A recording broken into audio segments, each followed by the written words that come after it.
Hello everyone, today I'll show you how to add a right arrow symbol comment in a PDF file using Adobe Acrobat Pro DC. Open your PDF file and select this tools option.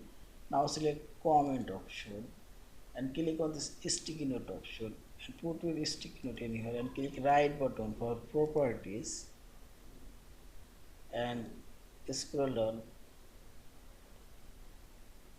Here you will find this right arrow button. Click here. Also you can see this arrow color. This color. Now select OK. And this three dot option. Select edit. Now paste your text and select post. And see this or right arrow comment inserted here. Yeah.